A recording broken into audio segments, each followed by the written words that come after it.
इस बात में तो कोई दो राय ही नहीं है कि हम सब पैसा बनाना चाहते हैं, मगर ये समरी जो है ये बड़ी जादू की समरी लगी मुझे तो। समरी का टाइटल है the psychology of money, timeless lessons on wealth, grid and happiness, जिसे लिखा है मॉर्गन हॉसेल ने। जैसा कि समरी का टाइटल है, ये एक्चुअली में टाइमलेस लेसन ही हमें देती है, और केवल मनी की साइकोलॉजी ही नहीं बताती बल्कि और भी कई साइकोलॉजिकल लेसन्स हमें देती है। और at the end of the summary ऐसा लगता है जैसे बहुत कुछ हासिल हो गया हो। तो बगैर कोई बहुत ज्यादा भूमिका बनाए मैं आज की बुक समरी की शुरुआत करता हूं। The psychology of money by Morgan Housel. Morgan Housel एक इन्वेस्टर और ऑथर हैं। मॉर्गन एक इन्वेस्टमेंट फंड, दो कोलैबोरेटिव फंड के पार्टनर भी हैं, जिसे 14 लोगों ने मिलकर शुरू किया था। उन्होंने वॉल स्ट्रीट जर्नल के लिए भी कई आर्टिकल लिखे थे और वो 3 किताबों के ऑथर भी हैं। तो आइए उनके एक्सपीरियंस और उनकी लिखी इस बुक समरी को शुरू करते हैं, the psychology of money by Morgan Housel. अगर आपको इनमें से कुछ चॉइस दी जाए तो आप क्या चूज करना चाहेंगे? एक खूबसूरत बंगला, या $3 बिलियन, या फिर फ्रीडम, या फिर अच्छी रेपुटेशन? क्या आपको लगता है कि आपने लाइफ में काफी पैसा कमा लिया है? क्या आप जानना चाहते हैं कि 84.5 बिलियन कैसे कमाया जाए? अगर ये सारे सवाल आपके दिमाग में घूमते हैं तो फिर ये बुक समरी को पढ़िए और सुनिए। इसमें आपके हर सवाल का जवाब मिलेगा। तो आइए फिर इस पहले चैप्टर से शुरुआत करते हैं, the greatest show on Earth. Author Morgan Housel जब कॉलेज में थे तो पैसे कमाने के लिए वैलेट की जॉब किया करते थे। जहां वो जॉब करते थे वो लॉस एंजल्स का एक आलीशान और महंगा होटल था। एक बार वहां एक गेस्ट आया जो अक्सर उस होटल में आया करता था। वो लड़का एक टेक्नोलॉजी एग्जीक्यूटिव था और काफी तेज दिमाग वाला था। सिर्फ 20 साल की उम्र में ही उसने वाईफाई राउटर के लिए एक की कंपोनेंट डिजाइन करके उसे पेटेंट करवा लिया था। उस यंग मिलेनियर ने कई सारी टेक कंपनीज स्टार्ट की और बाद में उन्हें बेच दिया। वो काफी सक्सेसफुल था, लेकिन पैसे के मामले में वो थोड़ा अनलकी था। वो लड़का जहां भी जाता अपने साथ नोटों की गड्डी रखता था, और जो भी उसके साथ बात करता उसे वो ये पैसे दिखाता था। वो शराब पीकर बड़ी बड़ी डींगे मारता था। एक दिन उस आदमी ने गाड़ी पार्क करने वाले गार्ड को बुलाया और उसे कुछ नोट देकर पास वाली दुकान में जाने का ऑर्डर दिया। गार्ड को नोट के बदले दुकान वाले ने $1000 के सोने के सिक्के दिए। उस यंग टेक्नीशियन ने उन गोल्ड कॉइन्स का क्या किया होगा? उसने वो गोल्ड कॉइन्स समुद्र में फेंक दिए। उसने अपने दोस्तों को भी बुला लिया और सबने मिलकर वो कॉइन्स समुद्र में ऐसे फेंक दिए जैसे कोई तालाब में पत्थर फेंकता है। उसके कुछ दिनों बाद एक दिन वो यंग मिलेनियर गलती से एक होटल के लैंप से टकरा गया। मैनेजर ने उसे कहा कि लैंप की कीमत $500 है, तो उस आदमी ने तमाशा खड़ा कर दिया। उसने अपनी जेब से पैसे निकालकर मैनेजर के मुंह पे दे मारे और बोला, ये रहे $5000, अब दोबारा मुझे अपनी शक्ल मत दिखाना। शायद आप सोच रहे होंगे कि ये मात्र एक कहानी है, कोई सच नहीं। आप शायद सोच रहे होंगे कि उस यंग मिलेनियर का क्या हुआ होगा, लेकिन ये स्टोरी एकदम सच है। इस किताब में आप ऐसी ही और कहानियां पढ़ेंगे, लेकिन इस कहानी के लास्ट में यंग मिलेनियर का दिवाला निकल जाता है। उसने कुछ ही सालों में जो कुछ कमाया था वो सब उड़ा दिया। उसके सारे पैसे खत्म हो गए और उसके यार दोस्त भी उसे छोड़कर चले गए। देखा आपने, पैसे से आप सब कुछ खरीद सकते हैं पर अच्छा व्यवहार नहीं खरीद सकते। चलिए एक कहानी और सुनते हैं। रोनाल्ड रीड एक जैनिटर यानी कि दरबान था। वो एक छोटे से गांव में पैदा हुआ और पला बड़ा था। वो अपने परिवार का पहला ऐसा इंसान था जिसने हाई स्कूल तक पढ़ाई की थी, और उससे भी मजेदार बात यह थी कि वो रोज लोगों से लिफ्ट लेकर स्कूल पहुंचता था। रोनाल्ड एक साधारण जिंदगी जी रहा था। 25 साल उसने एक गैस स्टेशन में गाड़ियां रिपेयर करने का काम किया। उसने जेसी पन्ने में 20 सालों तक फ्लोर की सफाई का काम किया। 38 साल की उम्र में रोनाल्ड ने एक 2 बेडरूम का घर खरीदा। उसने वो घर $12,000 में खरीदा और अपनी पूरी लाइफ उस घर में गुजारी। रोनाल्ड की शादी भी हुई पर कोई बच्चा नहीं हुआ। जब वो 50 का हुआ तो उसकी वाइफ चल बसी थी। उसके पड़ोसी का कहना था कि रोनाल्ड की मनपसंद हॉबी लकड़ियां काटना था। जिस दिन रोनाल्ड ने न्यूज हेडलाइन बनाई वो दिन था उसकी मौत का। ये 2014 की बात थी। वो 92 साल का था। रोनाल्ड रीड के पास $8 मिलियन थे।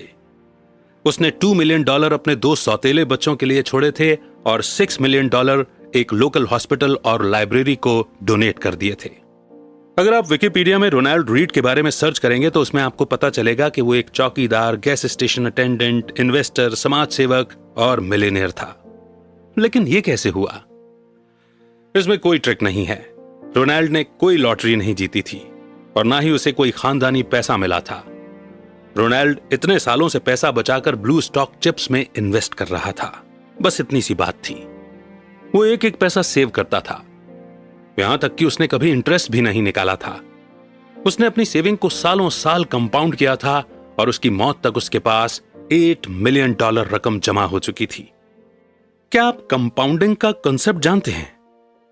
चलिए इसके बारे में हम बाद में बात करेंगे, लेकिन उससे पहले आपको एक और स्टोरी सुननी चाहिए। अब जरा एक नजर डालते हैं उस आदमी पर जो रोनाल्ड रीड से बिल्कुल हटकर था। रिचर्ड फ्यूस्कॉन मेरिल लिंच में एक एग्जीक्यूटिव था।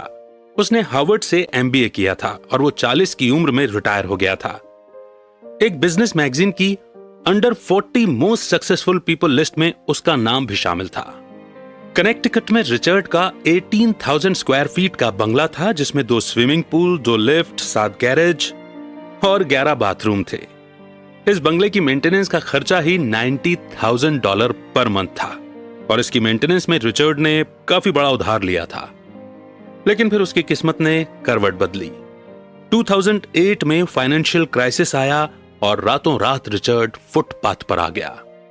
उसी साल उसने बैंक्रप्सी के लिए फाइल किया। इन दोनों यंग मिलेनियर्स रोनाल्ड रीड और रिचर्ड की कहानी से हमने क्या सीखा? फाइनेंशियल सक्सेस कोई साइंस नहीं है, बल्कि फाइनेंस ही एक ऐसी फील्ड है जहां रोनाल्ड रीड जैसे लोग भी सक्सेस हो सकते हैं। एक हम्बल एजुकेशन और एक्सपीरियंस वाला इंसान सर्जन, आर्किटेक्ट या इंजीनियर नहीं बन सकता, लेकिन फाइनेंस में रोनाल्ड रीड जैसा मामूली आदमी भी काफी बढ़िया अचीवमेंट कर सकता है। फाइनेंशियल सक्सेस एक सॉफ्ट स्किल है जिसे कोई भी सीख सकता है। ये एक यूनिक फील्ड है जहां आपकी नॉलेज से ज्यादा आप कैसे बिहेव करेंगे ये ज्यादा मायने रखता है। फाइनेंस की फील्ड पैसे की साइकोलॉजी समझने का तरीका है। आप चाहे जहां से भी हो, जैसे भी हो, पैसा आपका दिमाग बड़ा बना देता है। बस आपको अलर्ट रहने की और ध्यान देने की जरूरत है। हर कोई अमीर बन सकता है, पर हर कोई हम्बल नहीं होता। इन स्टोरीज और इनसे मिले लेसन के बाद हम आगे बढ़ते हैं और समझते हैं नेक्स्ट चैप्टर को, नेवर इनफ। वैनगार्ड के फाउंडर जॉन सी बोगल ने एक बार एक स्टोरी सुनाई थी। एक बिलियनर के घर पे पार्टी हो रही थी। एक कोने में कर्ट वैंगुएट और जोसेफ हेलर बैठे थे। दोनों अपने होस्ट की इनकम की बात कर रहे थे, जो कि एक हेज फंड मैनेजर था। कर्ट ने कमेंट किया कि उस आदमी की एक दिन की कमाई भी जोसेफ के नॉवल कैच 22 की पूरे साल की बिक्री से भी ज्यादा है। इस पर जोसेफ ने कमाल का जवाब दिया। उसने कहा कि उसके पास वो है जो हेज फंड मैनेजर के पास कभी नहीं होगा, और वो है इनफ। वैसे अभी आपकी सोर्स ऑफ इनकम क्या है? क्या आप बोल सकते हैं कि आपके पास इनफ मनी है? चलिए इन दोनों लोगों की स्टोरी से जानते हैं। रजत गुप्ता कोलकाता का एक गरीब लड़का था। वो एक अनाथ था, लेकिन 45 साल की उम्र में ही वो एक CEO बन गया। रजत दुनिया की जानी मानी कंसल्टिंग फर्म में से एक मैकेंजी के CEO थे। साल 2007 में जब वो कंपनी से रिटायर हुए तो उसके बाद उन्हें United Nations and the world economics forum में एक बड़ी इंपॉर्टेंट पोजीशन मिली। रजत 5 अलग अलग कंपनी के बोर्ड ऑफ डायरेक्टर भी थे। कोलकाता की झुग्गी झोपड़ियों से निकलकर उन्होंने सबसे अमीर बिजनेसमैन बनकर दिखाया। 2008 में रजत गुप्ता की वर्थ $100 मिलियन हो चुकी थी, लेकिन वो अपने पैसे से कभी भी सेटिस्फाइड नहीं हुए। वो एक सेटा मिलियनर बन चुके थे, तो अब उन्हें एक बिलियनर बनना था। वो उस सर्कल में आना चाहते थे। फिर रजत गोल्डमैन सैक्स के बोर्ड ऑफ डायरेक्टर बने। उन्होंने बिलियनर बनने के लिए खुद को आगे बढ़ाया। 2008 में गोल्डमैन सैक्स इकोनॉमिक क्राइसिस के दौर में थी। वॉरेन बुफे ने कंपनी को बचाने के लिए उसमें $5 बिलियन का इन्वेस्ट करने का डिसीजन लिया। एक बोर्ड मेंबर होने के नाते रजत गुप्ता को यह बात पब्लिक से पहले पता चल गई थी। वॉरेन की फंडिंग से बेशक कंपनी के स्टॉक ऊपर जाने के चांस थे। बोर्ड मीटिंग कॉल के 16 सेकंड बाद रजत ने एक हेज फंड मैनेजर राज राजारत्नम को कॉल किया। यह कॉल कभी भी रिकॉर्ड नहीं हुई थी, पर राज ने तुरंत ही गोल्डमैन के 1,75,000 शेयर खरीद लिए। कई घंटों बाद वॉरेन की डील की खबर पब्लिक तक पहुंची। गोल्डमैन के स्टॉक एकदम से ऊपर चढ़ गए। राज ने कुछ ही घंटों में $1 मिलियन कमा लिए और प्रोसिक्यूटर ने बताया कि रजत ने टोटल $17 मिलियन का प्रॉफिट कमाया। इसे एक इनसाइडर ट्रेडिंग का एक क्लासिक केस माना जाता है। रजत गुप्ता ने अपनी सारी दौलत से हाथ धोया और उन्हें जेल से जाना पड़ा, और साथ ही उन्होंने अपनी रेपुटेशन भी गंवाई। रजत के पास पहले से ही 100 मिलियन थे, तो उन्हें $1 बिलियन और क्यों चाहिए थे? उनके पास पहले से ही धन, दौलत, फेम, पावर और फ्रीडम थी, लेकिन लालच में आकर उन्होंने सब कुछ गवा दिया, क्योंकि रजत गुप्ता के पास इनफ का सेंस नहीं था। हम इस स्टोरी से 3 चीजें सीख सकते हैं। पहला लेसन यह है कि सबसे मुश्किल और फाइनेंशियल स्किल है और ज्यादा दौलत को जमा करने से खुद को रोकना। ज्यादा पावर, ज्यादा फेम और ज्यादा पैसे का लालच सेटिस्फेक्शन से ज्यादा एम्बिशन को बढ़ावा देता है। इस पॉइंट पर आकर जब आप आगे नहीं बढ़ते हैं तो आपको लगता है जैसे आप पीछे जा रहे हैं, और फिर आगे बढ़ने के लिए आप बड़े से बड़ा रिस्क लेते हो। मॉडर्न कैपिटलिज्म 2 चीजों में बहुत अच्छा है। दौलत के साथ साथ आप लालची भी होते जाते हैं। इंसान अपनी हद भूल जाता है, उसे समझ नहीं आता कि कहां पर रुकना है। लेसन नंबर 2, सोशल कंपैरिजन यानी दूसरों से तुलना एक प्रॉब्लम बन जाती है। मान लीजिए कि एक फुटबॉल प्लेयर साल के $5 लाख कमाता है।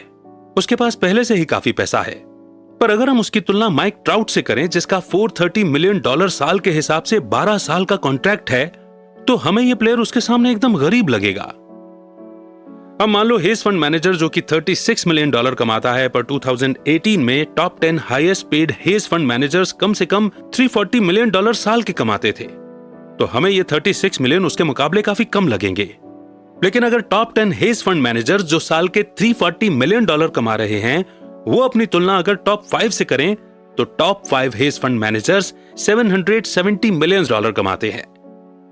और अगर टॉप 5 खुद की तुलना वॉरेन बुफे से करें, जो कि 2018 में उनसे $3.5 बिलियन ज्यादा अमीर हैं, और अगर वॉरेन बुफे जेफ बेजोस के लेवल पर आना चाहें, जिनकी वर्थ 2018 में $24 बिलियन थी, तो यहां देखा आपने कि सोशल कंपैरिजन की दीवार बहुत ऊंची है, कोई भी इसे छू नहीं सकता। अगर आप भी इस खेल में शामिल हो जाओ कि मैं अपने दोस्तों जितना अमीर होना चाहता हूं, तो आप कभी नहीं जीत सकते, क्योंकि जीतने और पैसा कमाने की कोई लिमिट नहीं है। कोई पॉइंट नहीं जहां आपको इनफ लगे और आप सेटिस्फाइड फील करो। जीतने का एक ही तरीका है कि लड़ो ही मत। मान लो कि आपके पास काफी पैसे हैं, चाहे आपके आसपास के लोग और की चाहत में पागल हुए जा रहे हों। लास वेगास के एक डीलर ने एक बार कहा था कि कैसीनो में जीतने का एक ही तरीका है, घुसते ही बाहर निकल जाओ। सोचो आप एक एग्जीक्यूटिव विलेज की पार्टी में हैं।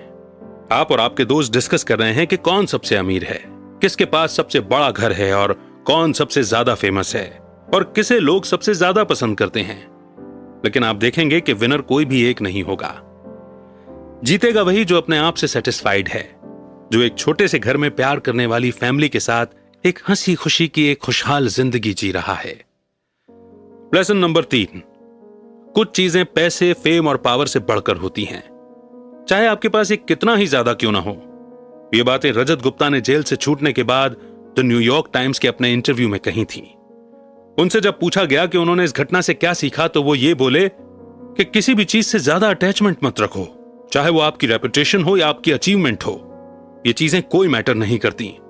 इस हादसे ने मेरी पूरी रेपुटेशन बर्बाद करके रख दी है, लेकिन मैंने अब सीख लिया है कि मुझे इससे भी बहुत ज्यादा अटैचमेंट नहीं रखनी है। रजत गुप्ता खुद को बचाना चाहते थे। वो अपने किए की सफाई दे रहे थे। वो खुद को ही तसल्ली दे रहे थे कि उनकी रेपुटेशन अब उनके लिए और मायने नहीं रखती। लेकिन उनका कहना गलत था। रेपुटेशन बेशकीमती है, फ्रीडम बेशकीमती है, परिवार और दोस्त भी बेशकीमती हैं। लोगों को प्यार करना और बदले में उनका प्यार पाना भी बेशकीमती है। खुशियां बेशकीमती हैं, लेकिन ये सब पाने का एक ही तरीका है, आप अपनी हद समझें। आपको याद रहे कि कब रिस्क लेने हैं और कब इनफ का मतलब इनफ है। और इस इंपॉर्टेंट लर्निंग को सीखने के बाद बढ़ते हैं नेक्स्ट चैप्टर की ओर, कन्फाउंडिंग कंपाउंडिंग। एक फील्ड से सीखी हुई बातें हमें दूसरी फील्ड में काम आती हैं। क्या आपको पता है कि बहुत पहले आइस एज क्यों आया था? ये कुछ उसी तरह है जैसे इन्वेस्टमेंट में कंपाउंडिंग आपके पैसे पर ग्रो करती है। 19वीं सेंचुरी में जाकर साइंटिस्ट इस बात पर अग्री हुए थे कि धरती में कभी आइस एज आया था। इसका सबूत इतने करीब था कि आसानी से नजरअंदाज कर लिया जाता था।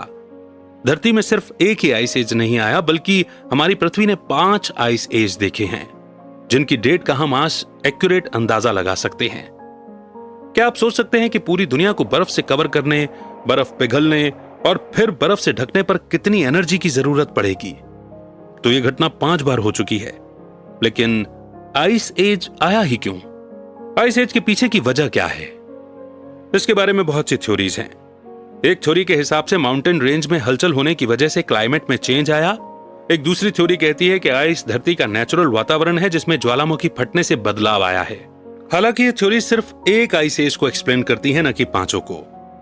1900 की शुरुआत में एक सर्बियन साइंटिस्ट मिलुतिन मिलानकोविक ने सोलर सिस्टम में धरती की पोजीशन को स्टडी किया और वो इस नतीजे पर पहुंचा कि सूर्य और चंद्रमा की ग्रेविटेशनल ताकत का प्रभाव पृथ्वी की धुरी पर पड़ता है। मिलानकोविक ने कहा कि कई बार ऐसा भी होता है कि पृथ्वी अपनी धुरी पर कुछ ज्यादा ही झुक जाती है, जिससे इसे नॉर्मल से ज्यादा सोलर रेडिएशन मिलता है। पृथ्वी के हेमिस्फीयर में आने वाले बदलाव के चलते बहुत ज्यादा ठंड हो गई, जिससे पूरी पृथ्वी बर्फ की मोटी चादर से ढक गई थी। व्लादिमीर कोपिन, जो कि एक रशियन मीटेरोलॉजिस्ट हैं, उन्होंने इस थ्योरी में एक कंडीशन जोड़ी है। उन्होंने कहा कि एबनॉर्मल टिल्ट की वजह से धरती पर गर्मियों के मौसम में भी ठंड बढ़ गई थी। ये उस तरह की गर्मी थी जिसमें इतनी गर्मी नहीं होती कि पूरी बर्फ को पिघला सके। गर्मियों के बाद भी धरती के कुछ हिस्से बर्फ से ढके रहे, जिससे बर्फ को आने वाली सर्दियों में भी टिके रहने में आसानी हुई। साल दर साल इसी तरह बर्फ के ऊपर बर्फ की परतें जमा होती रहीं, जब तक कि पूरी पृथ्वी बर्फ से ढक नहीं गई और इस तरह आइस एज आया। समझा आपने? कंपाउंडिंग का कॉन्सेप्ट भी कुछ ऐसा ही है।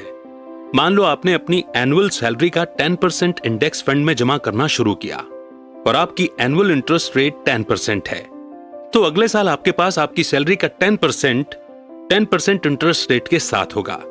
फिर आप 2022 तक अपनी सैलरी का 10% जमा करते गए। हर साल आप 10% जोड़ रहे हैं और हर साल आपका 10% इंटरेस्ट रेट भी ग्रो कर रहा है। अगर आप इस पैसे को अगले 10 साल तक नहीं निकालते हैं तो आप मिलियनेयर बन जाएंगे। आइस एज भी धीरे धीरे बर्फ के जमा होने से आया। कंपाउंडिंग ऑफ इंटरेस्ट का मतलब भी यही है, धीरे धीरे पैसा जमा होना।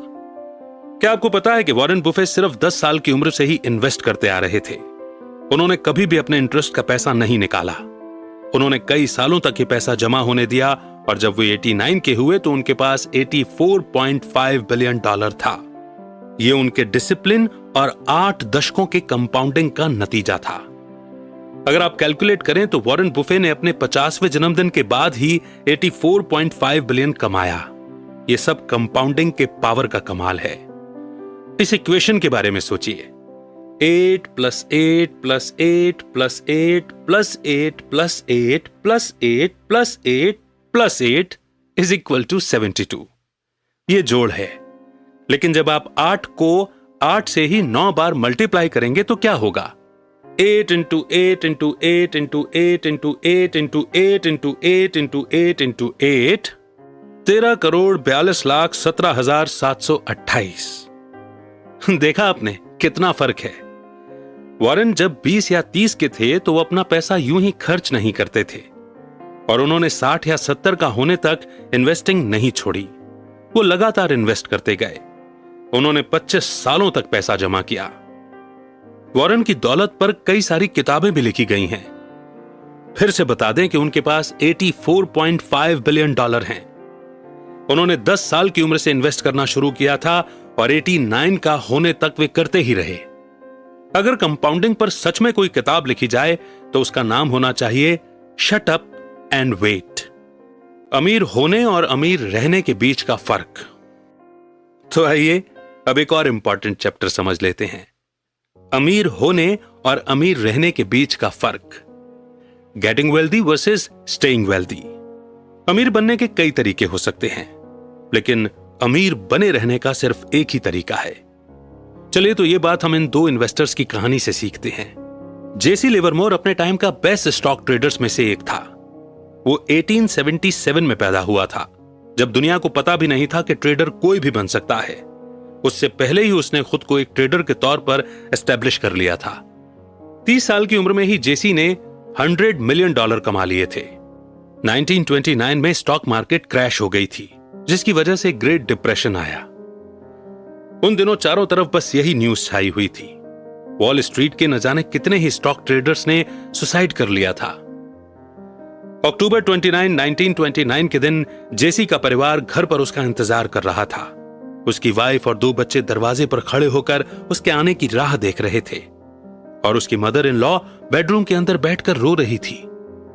जेसी घर पहुंचा, वो शॉक में था, पर इसलिए नहीं कि उसका दिवालिया निकल चुका था। उसने अपनी वाइफ को पूरी बात बताई। हुआ यूं था कि जेसी ने शर्त लगाई थी कि स्टॉक मार्केट नीचे आएगा और उसका अंदाजा एकदम सही निकला और वो करोड़पति बन गया। उस दिन अक्टूबर 29 को उसने $3 बिलियन पैसे कमाए थे। जब हर कोई यह शर्त लगा रहा था कि स्टॉक के रेट ऊपर जाएंगे, तो उस वक्त जेसी ने भविष्यवाणी कर दी थी कि स्टॉक मार्केट नीचे गिरेगा। बस फिर क्या था, वो शर्त जीत गया और रातों रात बिलियनियर बन गया था। पर अब्राहम जर्मांस्की के साथ कुछ अलग किस्सा हुआ। अब्राहम एक अमीर रियल एस्टेट डेवलपर था। 1920 यानी कि 1920 के दौरान वो मिलियनियर बन चुका था। बाकी ट्रेडर्स की तरह अब्राहम ने भी काफी बड़ी शर्त लगाई थी कि स्टॉक मार्केट ऊपर चढ़ता रहेगा। स्टॉक मार्केट क्रैश के कुछ ही दिनों बाद अब्राहम गायब हो गया था। दरअसल उसने सुसाइड कर लिया था। अब फिर से जेसी लिवरमोर पर आते हैं और उसकी स्टोरी पूरी करते हैं। 1929 की क्रैश के बाद जेसी ओवर कॉन्फिडेंट और अनस्टॉपेबल हो गया। वो एक के बाद एक बड़ी बड़ी शर्तें लगाता चला गया और जीतता गया। जेसी को यूं लगा कि जैसे वो हमेशा ही जीतता रहेगा। लेकिन 1933 में उसने स्टॉक मार्केट में अपना सारा पैसा गंवा दिया। जेसी भी कुछ दिनों के बाद गायब हो गया और उसने खुद की जान ले ली। जो चीज अब्राहम के साथ हुई थी वही 4 साल बाद उसके साथ भी हुई।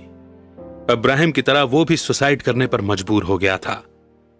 तो यहां समझा आपने, दोनों आदमी अमीर तो बन गए थे पर अपनी अमीरी बरकरार नहीं रख सके। पैसा कमाना एक बात है, पर उसे बनाए रखना अलग चीज है। पैसा कमाने के लिए आपको बाहर निकलना पड़ेगा, रिस्क लेने पड़ेंगे, आपको ऑप्टिमिस्टिक बनना होगा।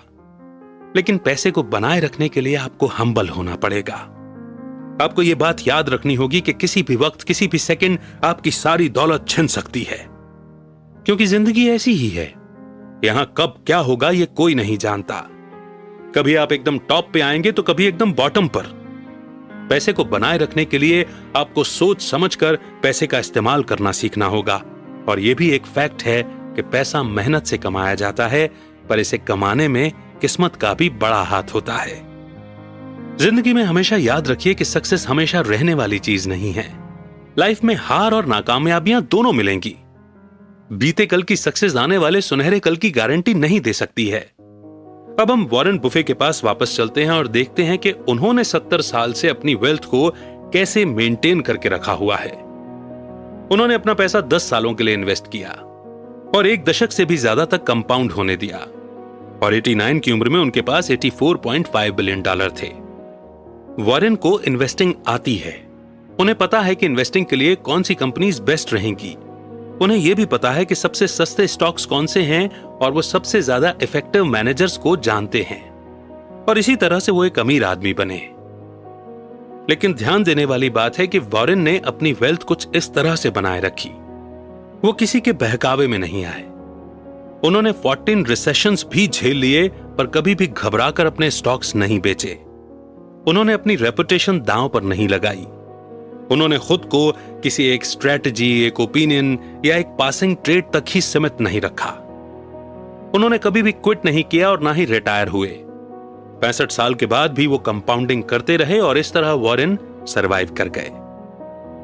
तो कुल मिलाकर के यहां सिर्फ साइकोलॉजी ऑफ मनी की बात नहीं है, psychology of winning, psychology of satisfaction यानी ह्यूमन बिहेवियर भी यहां पर आता है।